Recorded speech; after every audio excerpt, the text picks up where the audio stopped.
I am Joe Trahan.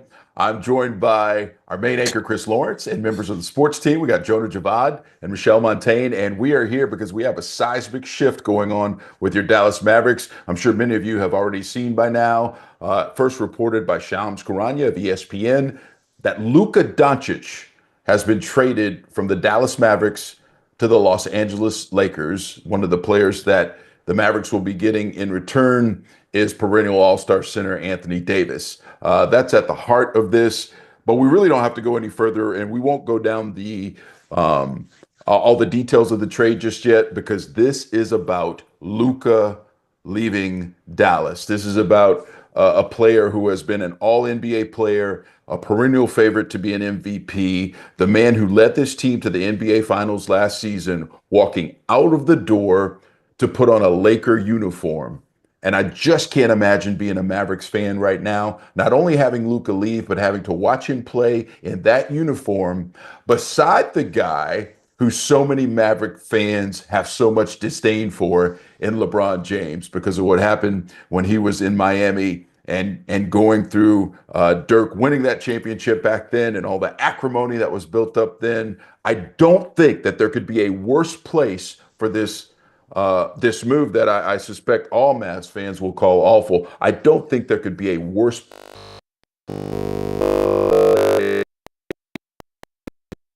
for him to end up than in Los Angeles playing next to LeBron James. But that is where we are, reported by several different outlets right now. So listen, we just want to give you some instant reaction, share with you information about the trade as well as some of our thoughts.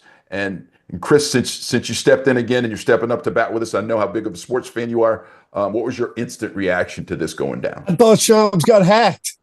I did too. Swear I thought he got hacked. I did too. Yeah. And I'm going through Twitter. I'm like, this has to be a hack. It has to be.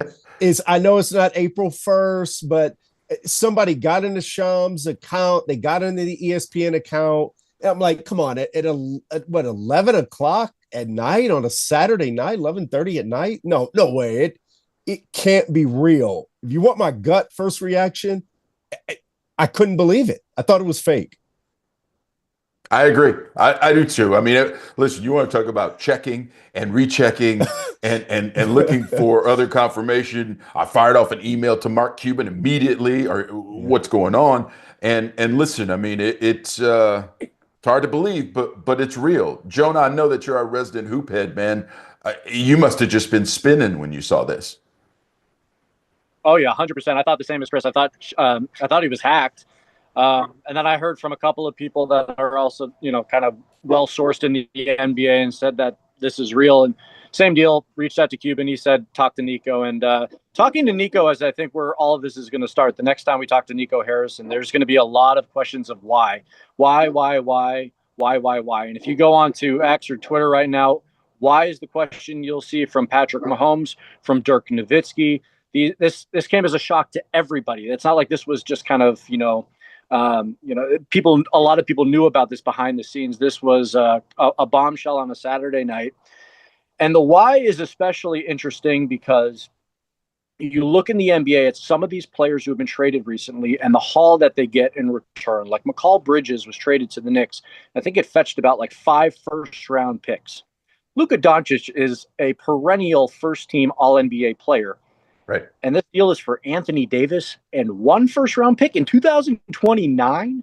Yeah, I mean, and Luka's 25 years old. He's young. He's 25. He's 6 years younger than Anthony Davis.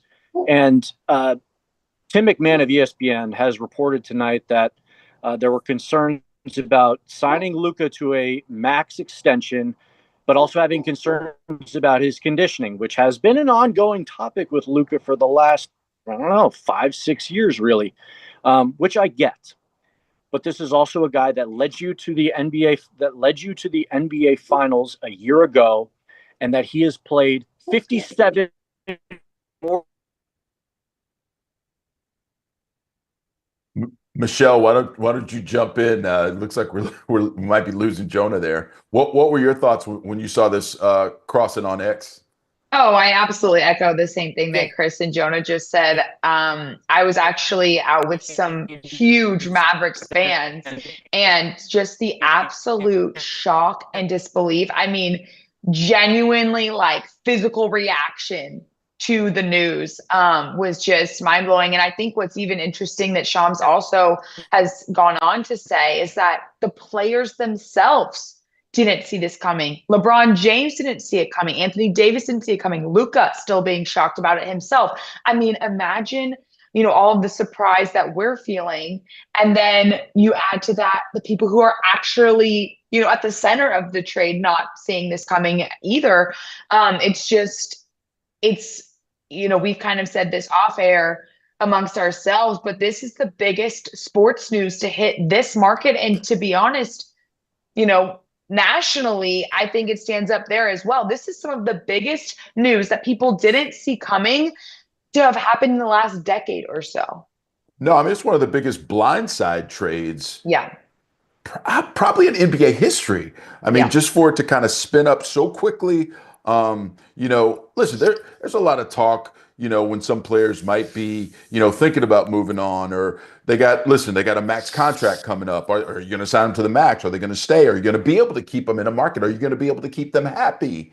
And of course, that was one of the, you know, issues that Chris and you and I have talked about a million times, right? What do the Mavs have to do? What moves do they have to make to try and keep Luka Doncic happy? But the initial, from what I'm seeing, the initial reporting, you know, that's out there is saying that this may have been, you know, started by the Mavs, and you know that Tim McMahon from ESPN has some reporting about the Mavericks being more focused on getting better defensively, and again, I get being afraid that you might not be able to sign Luka Doncic long term, but if that is the case, and you are trying to get ahead of this thing, don't you have to get more in return?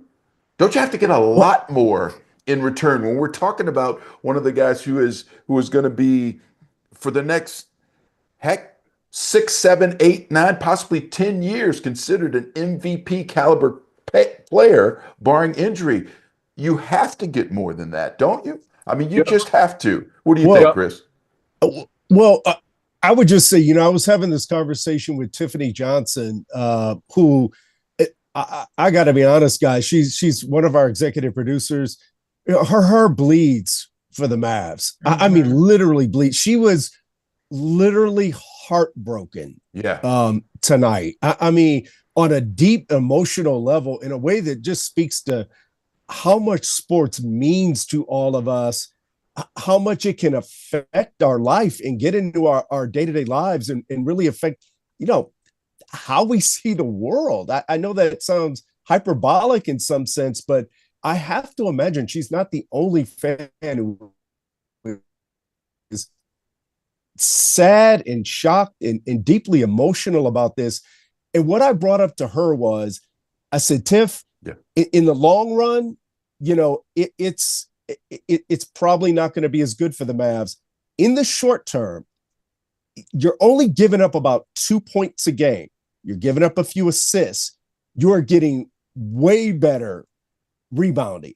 You are getting probably one of the top 2 to 3 defenders in the entire league, a dominant defensive big man. You put him with Kyrie, Klay Thompson, you swing another trade deal at the trade deadline. I don't know if the Mavs aren't stronger for this trade in the very short term. And when I say that, I mean this year, next year, they might be stronger. No, I see what you're saying, Chris. I mean, listen, it's gonna the complete identity of the team will have to shift, right? And it will have to become more defensive oriented. And listen, when you think about, you know, some of the acquisitions that they made this season, you know, with a Najee Marshall and Quentin Grimes, it could help you to that regard, right? And then Kyrie Irving becomes the head of the snake in terms of, you know, dominating the basketball, but now you've got a presence down low. Does that presence down low help you open up the three-point shooting of Klay Thompson, which has started to tick up in the last couple of games? I get that part of it, but you're right. I mean, you do have to look at the long-term prospects. And if you are looking at the long-term prospects, and if you're thinking that way as the Mavs front office, I can't help but question, how could you not get more out of the deal?